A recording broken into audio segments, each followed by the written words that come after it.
भागलपुर का लड़का चंदन, जिसके पिताजी ठेला चलाते हैं और ये गलत सिस्टम के मतलब शिकार हो चुका है और ये एनटीपीसी का एग्जाम दिया था जिसे फेल कर दिया गया।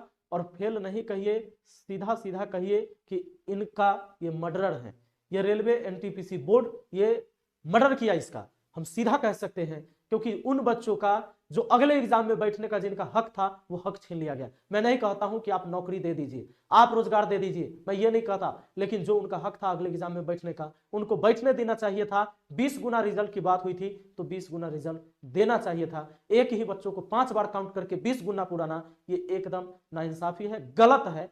और बच्चों मैं हमेशा से कहा हूं कि मैं आपके साथ हूं और रहूंगा, लड़ूंगा आपके लिए। यहां तक कि मैंने पिछली वीडियो बनाई थी जिस पर भारत सरकार का आईटी सेल ने हमारी वीडियो को डिलीट करवा दिया। मैं आपको बताता हूं और दलीलें आई हैं यूट्यूब की तरफ से कि भाई हमारी टीम ने आपके कंटेंट समीक्षा की है और हमें लगता है कि इससे हमारी हिंसक अपराध करने वाले संगठन के बारे में सामग्री दिखाने के लिए नीति का उल्लंघन हो रहा है, हमने यह वीडियो यूट्यूब से हटा दिया है। तो यूट्यूब ने क्या किया कि हमारी वीडियो हटा दिया, इसलिए वो वीडियो नहीं दिख रहा होगा आपको।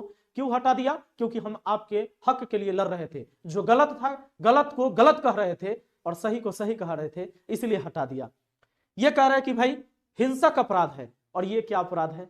जो हजारों करोड़ों बच्चों की जिंदगी के साथ खेला जा रहा है, ये भी तो हिंसक अपराध है। 5-5 साल में एक एग्जाम क्लियर नहीं होता है, एक बच्चा 5 साल तक तैयारी करता है, एक बार वैकेंसी 4 साल 5 साल पर आती है और 5 साल तैयारी करने के बाद जब फेल हो जाता है उसके बाद फिर दोबारा चांस नहीं बचता है उसको पढ़ लिख कर कुछ करने का।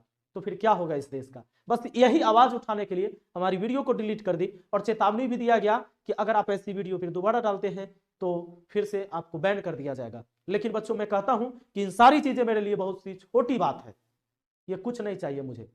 आपने मुझे प्यार दिया है, आज हमारी जो भी पहचान है या मेरा नाम है, मैं जो भी हूं आपके वजह से हूं, आपके लिए मैं लड़ूंगा। और आप सबसे मेरा हाथ जोड़कर विनती है कि कोई भी बच्चा सुसाइड नहीं करेगा, हम सिस्टम के खिलाफ लड़ेंगे और तुम रहोगे तभी तो हम लड़ेंगे, और तुम नहीं रहोगे तो हम किसके लिए लड़ेंगे? इसलिए आपको किसी को सुसाइड करने की जरूरत नहीं है, हम सरकार के खिलाफ लड़ेंगे। और सारे बच्चे इस वीडियो को शेयर करिए ताकि सभी बच्चों तक मेरी आवाज जा सके, मेरी बात पहुंच सके और ऐसा कदम कोई ना उठाए। हम आपके लिए लड़ेंगे और पक्का हम जीतेंगे, इस बात को याद रखिए। कहते हैं ना कि बंदे हैं हम उसके, हम पे किसका जोर, बंदे हैं हम उसके, हम पे किसका जोर, उम्मीदों के सूरज निकले चारों ओर, इरादे हैं फौलादी, हिम्मत है हर कदम, अपने हाथों किस्मत लिखने आज चले हैं हम। तो बच्चों वीडियो को शेयर करो और कोई भी बच्चा यह कदम नहीं उठाएगा जिससे आपके माँ बाप पूरी जिंदगी रोते रहे, उनकी आंखों में आंसू छोड़ के नहीं जाएंगे। हम लड़ाई लड़ेंगे, ठीक है, और गलत सिस्टम के खिलाफ हम बोलेंगे, जहां हमारी जरूरत होगी हम जरूर बोलेंगे। मेरा हाथ जोड़कर विनती है कि ऐसा कोई काम ना करिएगा। जब तक आप इस दुनिया में हैं तभी तक आपका महत्व है, आप नहीं हैं तो आपके लिए कुछ भी नहीं है। यह आत्महत्या कर लेने से ऐसा नहीं है कि यह सरकार बदल जाएगी, ये सिस्टम बदल जाएगा। हमें लड़ना होगा और लड़ने के लिए हमको मरना नहीं है, हमें लड़ना है, डट के लड़ना है। इसलिए सभी छात्रों से हम कहते हैं कि भाई मुझे पता है कि आपका हक यहां छीना गया है, आपके हक को मारा गया है, लेकिन हम इसके खिलाफ लड़ेंगे। सारे शिक्षक आपके साथ हैं, आज सारे स्टूडेंट एक साथ हैं और हम इसके खिलाफ लड़ेंगे। ये दोबारा से हम रिजल्ट जारी करवाएंगे। सरकार की जो योजनाएं हैं या जो भी हो, रेलवे की जो योजनाएं हैं, जिसने कहा था कि भाई हम 20 गुना रिजल्ट देंगे तो हम 20 गुना रिजल्ट लेकर रहेंगे। एक विद्यार्थी का 5 बार काउंट करने नहीं देंगे, एक विद्यार्थी का एक बार ही काउंट किया जाएगा। हम इसके लिए लड़ेंगे। लेकिन आप सभी से मेरा अनुरोध है बच्चों कि आप ऐसी कोई भी हरकत न करना, ऐसा कोई भी तरीका नहीं अपनाना जिससे आपके माँ बाप को पूरी जिंदगी पछताना पड़े आपके लिए। वो बच्ची दलित परिवार से थी, पढ़ाई करने लगी तो 12 साल की उम्र में, उस समय ज्यादा होता था, आज के टाइम पे तो सब फिर भी ठीक है। पहले क्या होता था कि थोड़ा कोई दलित है तो भाई उसको मतलब परेशान करना, ये है स्कूल में पढ़ रही है, ऐसे है, फलाना ढिकना। तो उस कुछ जो पहले समाज था थोड़ा बहुत ज्यादा बदलाव हो गया, तो सब सही बराबर आ गए, इक्वल हो गए। तो मेरे भाई उनको स्कूल से भी निकाल देगा। उनमें चाहती पढ़ने की। फिर उसके बाद मेरे भाई घर पे प्रेशर पड़ा कि भाई लड़की घर में बैठी है। तो पहले जमानों में बाल विवाह होया करता था, उस लड़की की बाल विवाह करवा दिया गया।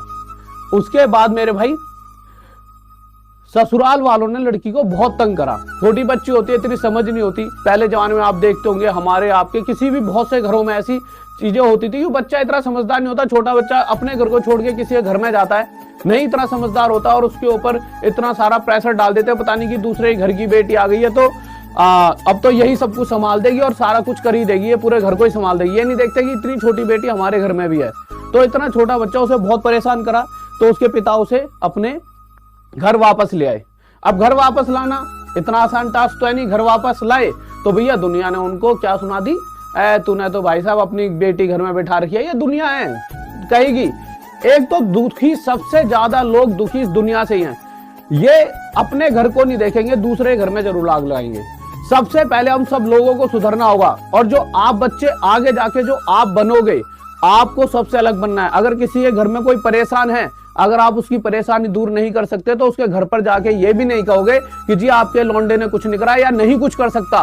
वो कल कुछ करे या ना करे, उसको मेरे भाई या तो आप पॉजिटिविटी दो कि भैया कुछ भी कर लेगा, परेशान मत करो बच्चे को, पर जाके उसको भड़काओ मत। आप सभी पेरेंट्स से कह रहा हूं ये बात मैं कि भाई आपका लौंडा कुछ नहीं कर सकता, क्योंकि लड़का तो आपका भी होगा। हम किसी और की उंगली कर रहे हैं, वो आप ही उंगली कर रहे हैं, और इस चक्कर में परेशान सिर्फ आपका बच्चा हो रहा है। आप तो उंगली कर दोगे कि भाई फलाने का तुम्हारा तो कुछ नहीं कर रहा, वो आके तुम्हारी उंगली कर जाएगा, पर परेशान कौन है? बच्चा। आज के टाइम पे बहुत प्रेशर है बच्चे पर। आपको लगता होगा पहले जमाने में बहुत मेहनत होती थी, पहले जमाने पे इतना कंपटीशन ही नहीं था। कंपटीशन तो बच्चे के लिए अब है, आप उस चीज को फील ही नहीं कर पाओगे। तो ठीक है मेरे भाई, तो इस बच्ची को मेरे भाई सबने परेशान करा कि भाई आया लड़की बिठा रखी है घर में, तो उसके बाद इस लड़की ने सुसाइड करने की कोशिश करी, परंतु उससे ये बच गई।